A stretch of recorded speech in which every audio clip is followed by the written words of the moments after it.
Welcome to Ridhima kitchen. வாங்க எங்க வீட்டு ஸ்டைல்ல ஐல மீன் மிளகு போட்ட குழம்பு பார்க்கலாம். பாருங்க, அதுக்குள்ள இன்கிரீடியன்ஸ் எல்லாம் பாருங்க. வெள்ளைப்பூண்டு ஒரு 10 தட்டி வச்சிருக்கேன், நம்ம வீட்டுக்கு தேவையான அளவு.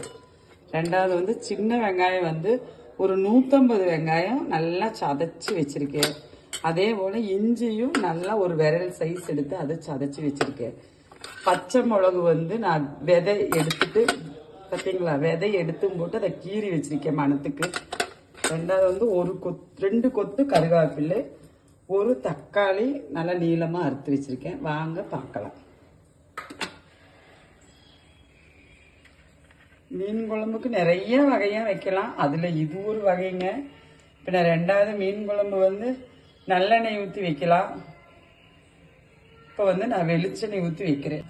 எங்க ஊர் ஸ்டைல் மீன் குழம்பு. எண்ணெய் காஞ்சிருச்சு, நான் கடுகு போட்டுக்கு போறேன்.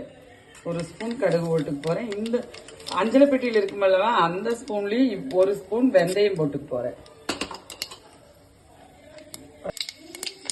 வந்து வெங்காயம், வெள்ளைப்பூண்டு,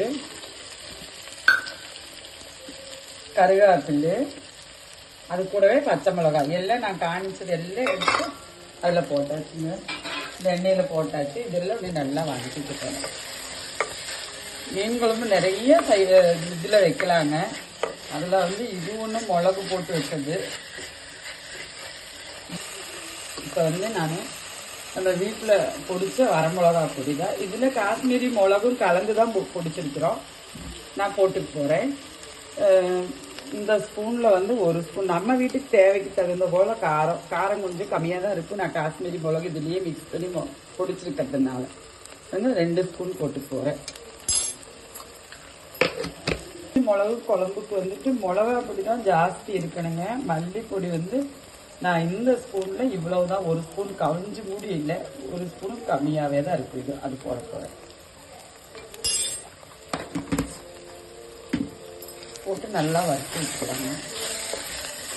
மண்ணுச்சட்டி ஆனதுனால வேகமாக வந்து உங்களுக்கு அடி பிடிக்கும். அதனால வந்து சிம்மிலேயே வச்சுட்டு வணக்கி விட்டுருங்க. தக்காளி கட் பண்ணி வச்சிருக்க பார்த்தீங்களா, அந்த தக்காளி இது கூட போட்டுறப்போறேன். தக்காளி போட்ட கையோட இந்த குழம்புக்கு தேவையான அளவு உப்பு அதுவும் போட்டுறப்போறேன். இது நல்லா இது மேட்ச் ஆகட்டும்.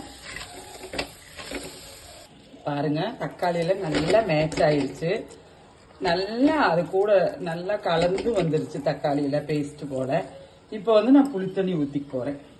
புளி வந்து நீங்க குடம்புளி கிடைச்சா குடம்புளியும் ஊற வச்சு போட்டுக்கலாம். நான் வந்து இது வந்து சாதாரண கிடைக்கிற புளி தான் வீட்டில் யூஸ் பண்ற புளி தான் போடுறேன். நல்லா நெல்லிக்காய் அல்ல, எலுமிச்சம்பழ சைஸ் அளவுக்கு புளி எடுத்து வச்சிருக்கிறேன். நீங்க அவங்கவுங்க தேவைக்கு தக்குன போல புளி ஊற்றிக்குங்க. பாருங்க, நீ தண்ணி ஊற்றிட்டு போறேன். தேவையான அளவு தண்ணி ஊற்றிட்டு போறேன். நல்லா ஒரு கொதிக்கட்டும்.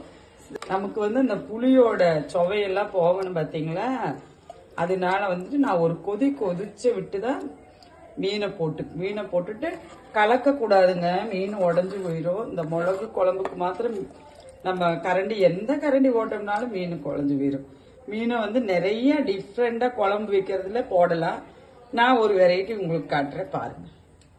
பாருங்க, மீன் குழம்பு கொதி வருது. நான் இந்த டைம் வந்து வெந்தய பொடி இருக்குது இல்லவா, இவ்வளவு இந்த கரண்டி இந்த ஸ்பூன்ல வந்து இவ்வளவு போட்டுக்கு போறேட்டீங்களா. வெந்தய பொடி நம்மளே வீட்டுல வறுத்து பொடிச்சு வச்சிருக்கிறது.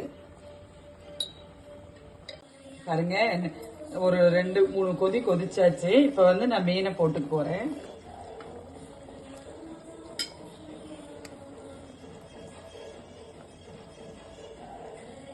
வந்து கொஞ்சம் கருவேப்பிலை மேல போட்டு விட்டுக்கு போறேன். போட்டுட்டு மீன் எடுத்து நான் சுத்தி விட்டுக்கு போறேன். இன்னும் மீன் கரண்டி போட்டு கலக்க கூடாதுங்க. ஒரு 10 நிமிஷம் இப்படி இருக்கட்டும்.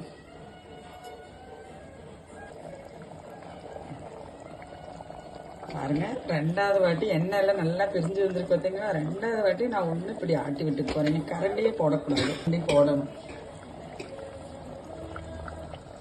மல்லித்தலை போட்டுக்கு போறேன். அடுப்பை ஆஃப் பண்ணிட போறேன். ஆஃப் பண்ணிட்டு இந்த ஸ்பூன்ல வந்து 1 ஸ்பூன் வெளிச்செண்ணெய் வந்து மீன் குழம்புக்கு மேல ஊத்தி விட்டுற போறேன். ஊத்திட்டு நான் அப்படியே தட்டத்தை போட்டு மூடிருப்பேன். நம்ம இதை சாப்பிடும்போது ஓபன் பண்ணா போதுங்க. வாங்க நம்ம வீட்டு ஸ்டைல்ல ஒரு மீன் குழம்பு சாப்பிடலாம். நன்றி, வணக்கம்.